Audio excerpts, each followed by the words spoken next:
Hello everyone. How is everyone on today? Bringing you another story of a wrongful conviction. Now, you know I've been following these cases and I've been bringing you these stories as I get them. And this is a New Haven, Connecticut man. His name is Adam Carmon. He's now 51 years of age, but he was convicted in 1994 and he was sent to prison. He was actually charged in 1994 and convicted in 1995. So he was charged in 1994 and convicted in 1995. And so he was granted a new trial in the killing of a 7-month-old baby and paralyzing the grandmother of the 7-month-old baby. Now, this happened in 1994, and so he has now been exonerated, and he has filed a lawsuit against 6 police officers.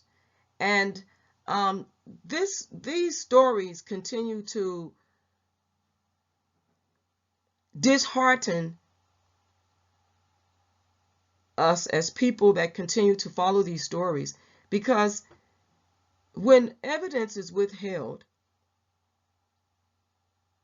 and evidence is suppressed, or there is corruption during the due process, no one wins in the family, in the community. And this man has a 28-year-old son that he has not seen, has not been able to be in his life as a free man because he was wrongfully convicted. Now, at the time, he did file some appeals, and one of them was in 2006. There was some type of appeal that was done. Also, now they had placed him on $500,000 bond with an ankle monitor when the judge released him after reviewing the new evidence. And now that he's exonerated, he has filed a lawsuit. And so let's get into this, because there's quite a few things that went on with Mr. Adam Carmon. Now, there has even been other men that were guilty, but it didn't fit their narrative. It didn't fit what they wanted to do with this case. And you even have one of the family members of the victim or victims stating that as long as they don't have anyone else, she still believes he's guilty. And she is going to believe he's guilty until they get someone else. And this is how people are programmed, because they believe that whenever someone is sentenced or indicted or charged, that they're actually guilty. And once they become, once the verdict comes out that they have been found guilty, it's like some people's mindset is no going back. But when new evidence comes out, the person that they wrongfully convicted should be exonerated, released and exonerated. And I understand families want convictions, and they feel like they receive justice when the conviction happens. But as Black people, or any individual, but as Black people, we've seen so many wrongful convictions of Black men. And we really have to know that it happens regularly. And if you follow these cases, you will know that there have been many Black men that have been exonerated after 44 years, 30 years, 26 years. I mean, so many Black men have been exonerated for wrongful convictions because they have suppressed evidence, withheld evidence, had people to change their stories to fit their narratives. And we see that happen often. And even in a most famous case where there is an appeal, and I understand a lawsuit from reading, continue to, keep myself abreast of that case. a lawsuit is moving forward to be filed against some people that were players in that case. And so I will continue to bring you these cases as I receive them. But let's get into this story. So he was granted a new trial for the killing of the 1994 baby Danielle. She was 7 months old, and the grandmother, she actually was paralyzed, and she's since passed away, so rest in peace. But in this shooting, and this shooting happened outside of an apartment building in New Haven, Connecticut, and it was over a drug deal. Now, a Connecticut man whose convictions were overturned in connection with a 1994 shooting that killed a baby and paralyzed her grandmother has been freed from prison after nearly 3 decades. 3 decades. Adam Carmon, 50, walked out of a state courthouse in New Haven late Monday afternoon and hugged relatives after a judge set bail at $500,000 but allowed Carmon to go free without putting any money down. Now, Carmon, however, was ordered to stay at a halfway house under 24-hour GPS monitoring while he awaits a new trial. Murder and other charges have been returned to the court docket. I look forward to this day when I can finally put this nightmare behind me, Carmon said in a statement released by his lawyers. Right now, I'm just looking forward to spending time with my son and family. Prosecutors have not yet decided whether to retry Carmon. On November 30th, Judge John Alander overturned Carmon's convictions and ordered a new trial. Alander said prosecutors withheld evidence from the defense and police failed to pursue other suspects, including one who recanted a confession. So one of them recanted his confession, and they failed to pursue that particular person. And also evidence was withheld. Now, Carmon, now 50, was convicted of murder and other crimes and sentenced to 85 years in prison for the 1994 shooting that killed 7-month-old Danielle Taft and paralyzed her grandmother, Charlene Troutman, in an apartment.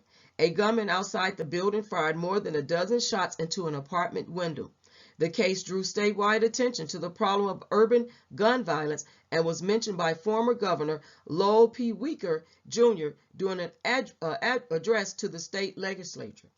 Alander wrote in a 51-page ruling that there were numerous problems with the case against Carmon. He said the evidence withheld from the defense, as well as new evidence that emerged, cast doubt on Carmon's conviction. How could anyone have confidence in a verdict of guilty in a case such as this? Alander wrote. The suppressed evidence and the new forensic evidence places the entire case against the petitioner Carmon in such a different light as to undermine confidence in the verdict that the jury reached. Carmon's lawyers, Doug Lieb and David Keenan, said they will seek his release from prison as soon as possible as the case heads back to the trial court. More than 27 years ago, our client Adam Carmon was wrongly convicted for shooting to death Danielle Taft and wounding her grandmother, Charlene Troutman. Lieb and Keenan said in a statement, because of his perseverance, the Connecticut judicial system has now finally recognized that injustice. New Haven State's Attorney John Doyle said in a brief statement that his office is reviewing Alander's decision to determine the next legal steps. Some evidence withheld from the defense showed 2 other men, purported drug dealers, could have been involved in the shooting, the judge said. Prosecutors failed to disclose to Carmon's lawyers that one of those men voluntarily went to the police station and implicated himself and another man in the shooting. The man told police that he was involved in a fight with Troutman's son and his friends over a drug debt outside the apartment earlier on the day of the shooting and wanted revenge, the judge's decision said. But police abandoned their investigation of the 2 other men when a firearms expert concluded a handgun that had been possessed by Carmon was the murder weapon. The conclusion would later turn out to be wrong based on new evidence, Alander said, and the man who went to police and implicated himself later recanted his confession, encouraged to do so by police investigators because his statements did not fit their newfound conclusion that the petitioner Carmon was the shooter, the judge wrote.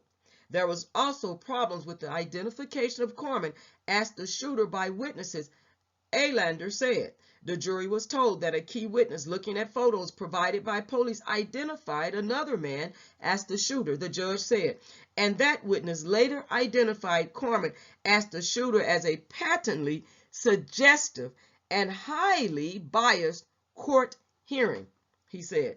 Our criminal justice system depends on police and prosecutors to act ethically and honestly, Carmon's lawyer said. Unfortunately, that did not happen in this case, and both Mr. Carmon and the Taft family have been made to suffer the consequences. And other crimes, and he was sentenced to 85 years in prison. He's been in prison for the past 28 years, but a judge overturned his conviction. As his lawyers, it was proud and gratifying for us to be able to see him walk out the front door of the courthouse, but really most of all it's about him and finally being able to have that moment of walking free. In a lengthy ruling, a New Haven Superior Court judge said there were a number of problems with the case against Carmon. That includes, he said, prosecutors withholding evidence from the defense and police failing to pursue other suspects. But he also ruled Carmon did not prove his claim that he was innocent. If the jury back in 1995 had the information that was available to us now, that there likely would have been a different outcome. Carmon has been released, and he's in a reentry program under tight restrictions and around-the-clock monitoring. His legal team is now hoping the charges will be dropped, while Shirley and her family want closure and peace after all this time. If he's found to be not convicted of this crime, then there's still a killer among us from 94. Someone needs to be held accountable. We've learned the New Haven State's attorney is reviewing the judge's decision to determine the next legal steps. Carmon will be back in court in January, and Shirley says they'll be there. Okay, you all. So in that case right there, I let you hear, I let you hear that where he was released from prison. But now, as of June 14th, after spending those 3 decades behind bars, nearly 3 decades, the charges against a New Haven man convicted of killing a baby and paralyzing a grandmother were dismissed. And again, the grandmother has passed on, so rest in peace. Sorry for your loss to that family. However, though, this is it's nothing against the family, and I want to be clear on that. But however, when wrongful convictions take place, I understand there's got to be pain and suffering. And when you believe in the judicial system, such as the American judicial system, where they're constantly wrongfully convicting men, and especially black men, I know it can be difficult for the family to think they received justice back in 1995, but now they're finding out that that was not the case. And so they still are seeking justice. And there has been this killer somewhere among them, unless they're incarcerated on other charges, or they're still out there, or maybe they passed away. We don't know, but we hope that they will find the correct killer, or at least identify the killer if they are no longer living. But let's hope that they are, so they can charge the right people for this killing of this 7-month-old baby and paralyzing the grandmother in 1994.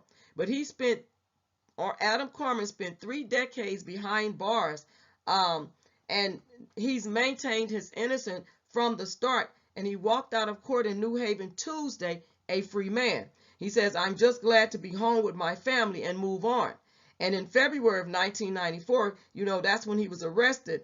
And so outside of outside an apartment on Orchid Street in New Haven.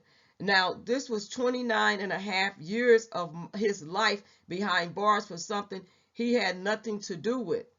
And he was convicted of that murder. And again, 85 years he was sentenced for that conviction of the murder, as well as the shooting of the now deceased grandmother.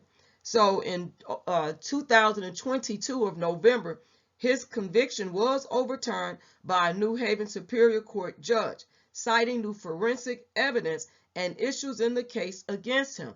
Now, including prosecutors withholding evidence from the defense and police failing to pursue it. So in a statement to News 8, New Haven State Attorney John Doyle Jr. said in part, the New Haven State Attorney's Office undertook an investigation and re-examination of the presently available evidence in this matter. Upon review, the state does not have enough evidence to proceed farther. Now, the charges against Carmon were dismissed Tuesday.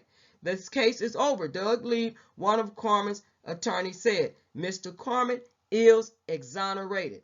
Mr. Carmon is an incredibly heroic individual. David Keenan, another attorney for Carmon, said he never gave up fighting for his innocence for almost 30 years against all odds.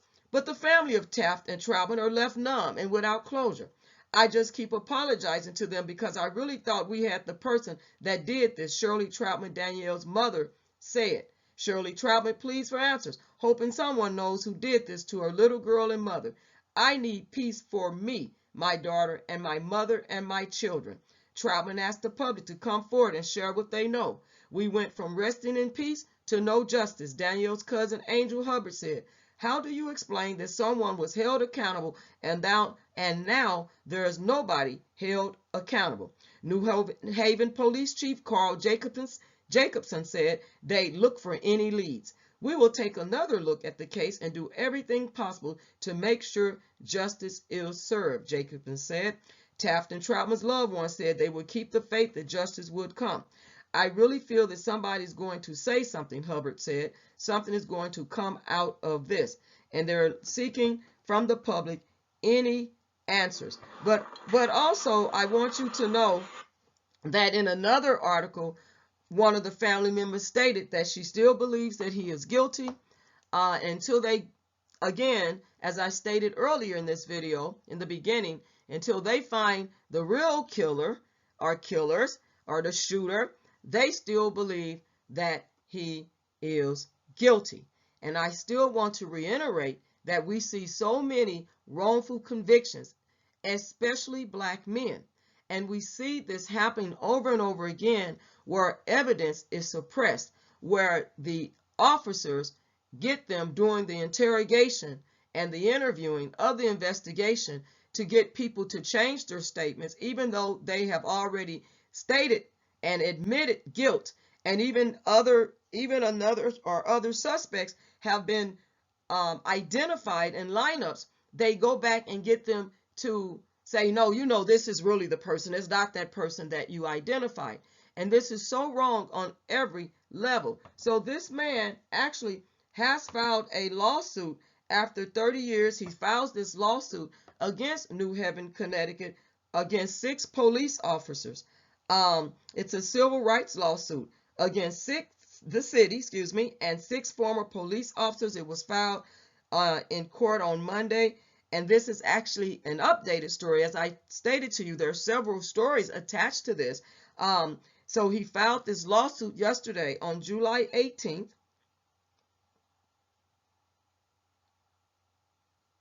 July 17th. He filed the lawsuit.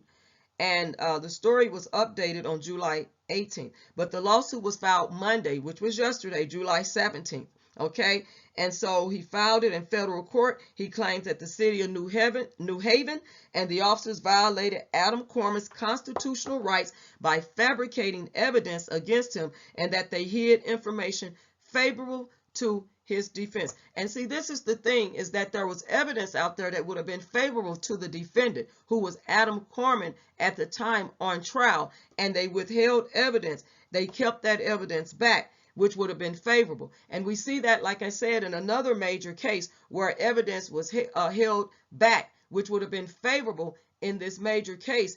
And it's sad that we are constantly seeing wrongful convictions and then men serving 30, 40, 50 years behind bars for crimes and murders and even arsons that they didn't commit, because I've been following these cases and they didn't commit these crimes and these murders and killings and things like that. And now they're being exonerated after they've lost their life, you know, over many years. They can't get back.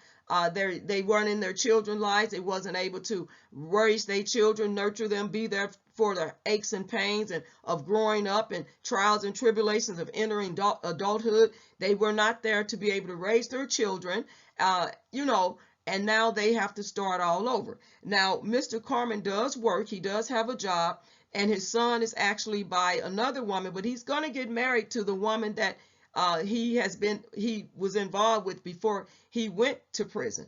And imagine that he's finally going to be able to, you know, reconcile outside of prison walls with a woman that he had been seeing or involved with before he went to prison. And he plans on marrying her. But his son, again, you know, has a different mother and everything, but he's 28 years old. And there are some pictures that I put in my reference box here so that you can go and you can see the pictures of him and his son embracing. Somehow I wasn't able to pull those pictures like I wanted to show you, but they are available for you to, you know, go and see. Now, he says he was framed for the child's murder, which was innocent. And this is what his attorneys were saying. And he can't get back those almost 30 years, 29 and a half years. You might as well round it up to 30, because by the time you get through with everything, it's about 30 years, right, of him going through all of this. And so they believe it's the first step toward making sure the people who caused this nightmare are held accountable in some small way. Now, the money will help if he wins his civil case, which he should.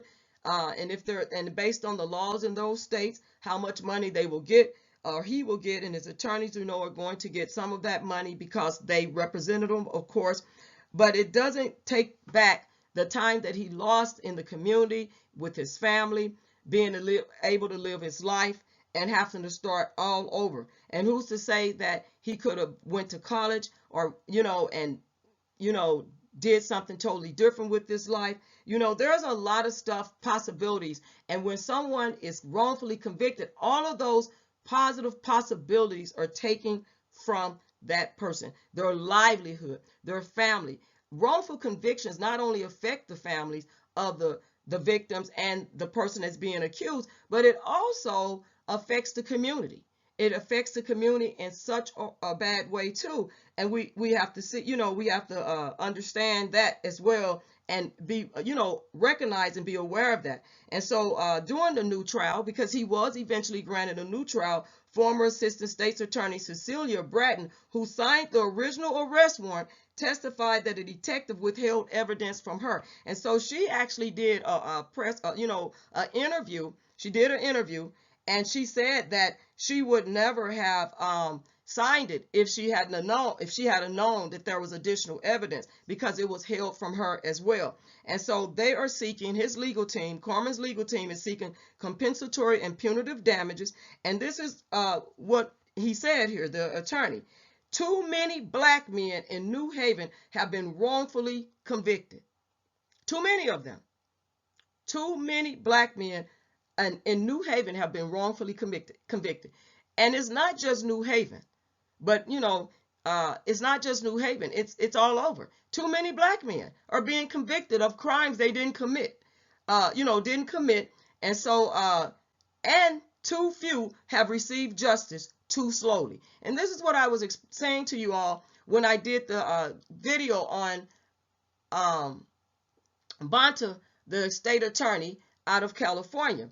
He said basically that, you know, when there's new evidence, you know, comes out, forensic DNA, or even if evidence has been suppressed and they, you know, find out that evidence has been withheld or suppressed, these men should be released immediately. They shouldn't have to go through years of litigation to be released when they were innocent from the very beginning and shouldn't have never been convicted. And we see so many wrongful convictions of men, their due process has been violated. And so I want to read that again. Too few have received justice too slowly. Okay, and we call on Mayor Elliker and the Board of Alders to take accountability for the pervasive police misconduct that has stolen centuries of freedom from citizens of New Haven. The lawsuit cites an epidemic of police misconduct in New Haven in the 1980s and 1990s. So you all, there is quite a few articles attached to this, and I've put them in, like I said, in the reference box, so you all can go, and if you're interested in reading these, reading the stories attached to Adam Carmon, Carmon, excuse me, he is actually 51 years of age now, and he was convicted in 1995 for, again, the murder and paralyzation, okay, the murder of Danielle, the baby, 7 months old, and the paralyzation of the grandmother, who is now deceased. So rest in peace. I do pray that the family will receive the justice that they are seeking, because now it's all over again. You know, what they thought that they had received justice, and they did really, it was a disservice not only to the wrongful convicted, but also to this family. And there should be some accountability, where there should be criminal reform, where there should be accountability on the police officers that participated in the corruption, as well as the prosecution when these cases come out and find out that there have been a wrongful conviction. And we see so many of this. And so this is so important that criminal reform is done. It's important that laws are passed to hold officers of the court, state attorneys, police officers guilty. And they really, if they haven't retired, in my opinion, they should be terminated. If they're still working, they should be terminated, and they should lose their pension. And because they are still getting money from taxpayers, they've earned a pension, which taxpayers fund most of these police departments. And so once they retire, you know, they've been working for years, they are eligible for a pension. And a lot of them get away with still getting the pension after they have participated in a wrong conviction.